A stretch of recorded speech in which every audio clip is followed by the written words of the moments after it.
Have you ever noticed how the word shame has become a bad word? We're told we should never feel shame, that it's a toxic emotion, but what if we've misunderstood it entirely? What if a healthy sense of shame is not a bug, but a feature of a functional, moral society? Today, we're going to explore a controversial idea: the disappearance of shame and what it means for our future. Let's start with a simple observation. Look around at social media, at public discourse, even at our entertainment. We see behavior that, just a generation or two ago, would have been considered deeply shameful, now celebrated as brave or authentic. Actions that once caused people to blush and retreat from the public eye are now broadcast for likes and shares. We've replaced private conscience with public performance. There's a growing sense that as long as you can justify your actions to your followers, or as long as you feel good about it, then it's okay. The external standard, the idea that some things are just inherently wrong, seems to be fading. This isn't just about changing social norms. There's a deeper spiritual dimension to this. Historically, many cultures and belief systems, especially within the Judeo-Christian tradition, have seen shame as a moral compass. In the Bible, one of the first human emotions Adam and Eve experience after disobeying God is shame. They realize they are naked and hide. This wasn't about their bodies being bad. It was about their awareness of having crossed a line, of having broken a sacred trust. Shame was the internal alarm bell signaling that something was wrong with their relationship with their Creator. The prophet Jeremiah lamented over a people who had lost this capacity. He asked, "Are they ashamed of their detestable conduct?" No, they have no shame at all. They do not even know how to blush. This was seen as a sign of deep spiritual decay. When a society loses its ability to blush, it loses its ability to self-correct. It's like a body that can no longer feel pain. Pain is unpleasant, but it alerts us to injury.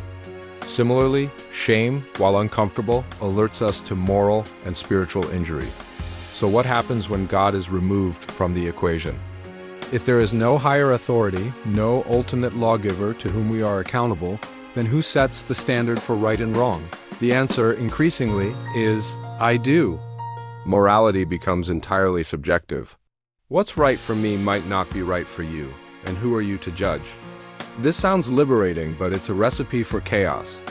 Without a shared moral framework anchored in something beyond our own fleeting feelings and desires, society begins to fray at the edges. Think about it. We see rampant dishonesty in business and politics with little to no public consequence for the perpetrators. We see the glorification of lifestyles that are self-destructive, all under the banner of personal freedom. We see a breakdown in basic civility and respect, where outrage and public humiliation are used as weapons, yet true, introspective shame is nowhere to be found. Instead of asking, "Have I done something wrong?" the question becomes, how can I spin this to make myself look like the victim? This isn't a new phenomenon. The Roman Empire, in its later stages, was notorious for its public excesses and the shameless decadence of its elite. Historians point to this moral decay as a key factor in its eventual collapse. When the foundational virtues that hold a civilization together, honesty, integrity, self-restraint, duty, are eroded and replaced by a culture of anything goes, the structure becomes unstable. It's a slow-motion collapse, happening not with a bang, but with the quiet death of conscience. Now, let's be clear. This is not a call for public shaming or for creating a culture of guilt and repression. Toxic shame, the kind that tells you that you are fundamentally worthless, is destructive and should be rejected. That's very different from healthy, corrective shame, which says, what you did was wrong, and you are better than that. The goal of this kind of shame isn't to crush a person, but to call them back to a higher standard, to restore them to the community and to a right relationship with God. In a world without shame, we lose the motivation for repentance and redemption. Why apologize if you've done nothing wrong? Why change if your truth is the only one that matters? The biblical concept of grace is so powerful because it operates in the context of our failings. We recognize our shortcomings. We feel the sting of our mistakes. That's the shame, and then we are offered forgiveness and a path to restoration. Without the first part, the second part loses all its meaning. Grace becomes cheapened into just a universal, it's all good. So where do we go from here? The solution isn't to start pointing fingers and shaming everyone around us. That just creates more division and self-righteousness. The change has to begin within.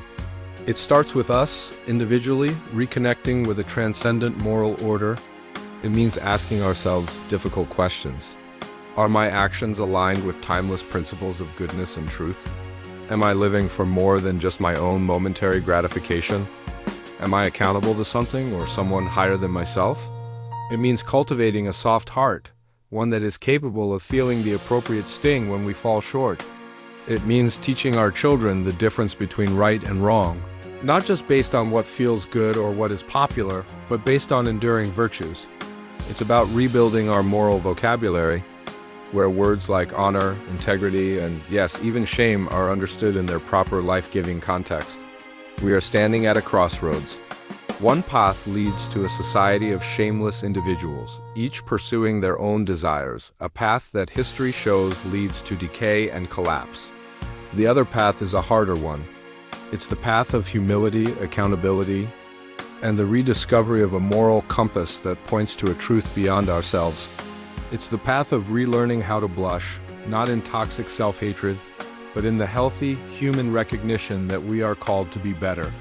The choice is ours, and the consequences of that choice will define the world we leave behind. Thanks for watching. If this message resonated with you, please consider liking the video and subscribing to the channel for more discussions like this. See you next time.